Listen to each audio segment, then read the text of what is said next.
Hello and welcome to another video here with me, Meoni, for Final Fantasy XIV.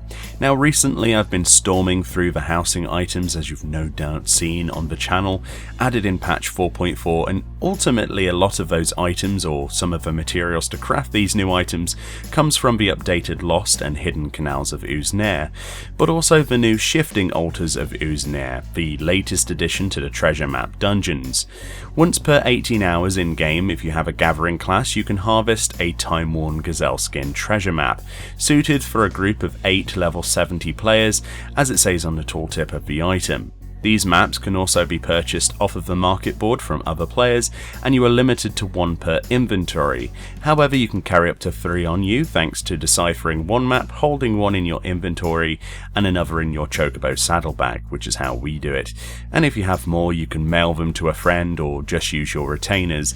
The point is that these maps are easy to obtain, and what we like to do as a small group is save them up in a week and use them all up at weekends when we're all free to play the game. The treasure maps as of 4.4 then lead as usual to a treasure coffer where you must defeat monsters to be able to open it, but when you open this treasure coffer you'll have a chance of the dungeon portal to appear or not.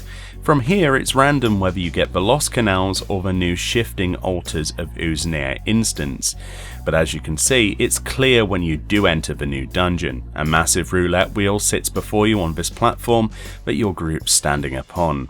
The bearer of the map has to interact with this orb on the platform to begin spinning the wheel. There are various markers on the wheel which will alter what happens when it lands on certain squares, which will summon enemies to defeat of varying strengths. The blue diamond is a lesser summon creature, which is much easier to fight than the others.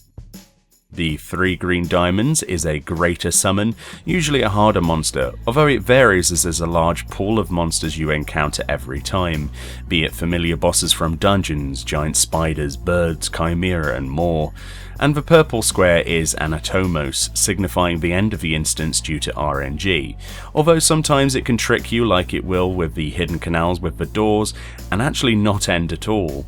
The red diamond is an elder summon, strong bosses with usually pretty good rewards when you defeat them. This can be more powerful bosses such as the giant Matanga that wants to punch your face in, or the big red spiky dude. And then finally there is the unique elder summons, noted by the yellow exclamation marks on the area. If you're lucky enough to land on these, you get to fight a number of special fights. One is a series of Mandragora with mini Mandragoras to kill in order for extra loot, or the Namazu boss, the Great Gold Whisker. Personally, my absolute favourite. Stabbing you repeatedly with his pitchfork rips your health apart as a tank, so make sure you have a healer with you at all times. You may notice we do a lot of these instances as 3-man rather than a full group. I actually prefer these odds with loot, and usually we pull the items together to craft the new items in each patch and split the profits between us. It also works beautifully as a 1 tank, 1 healer, 1 DPS setup. As long as you go in confident and avoid mechanics, you're fine. Don't go with potatoes who can't move from AoEs. That's the first lesson. You will note then on the Golden Whisker fight there are occasionally other Namazu. These are the usual Golden Namazu that you would kill for rewards, each giving materia and other rewards from sacks they drop upon defeat. It's an absolute joy to do these dungeons, and the Shifting Altars is by far my favourite so far. There's a lot of RNG with the wheel spin, and that's if you even get a portal to come in here at all, as opposed to the previous dungeons. However, the previous dungeons have been updated with the new loot as well, and there are some exclusives in there, which is good to know.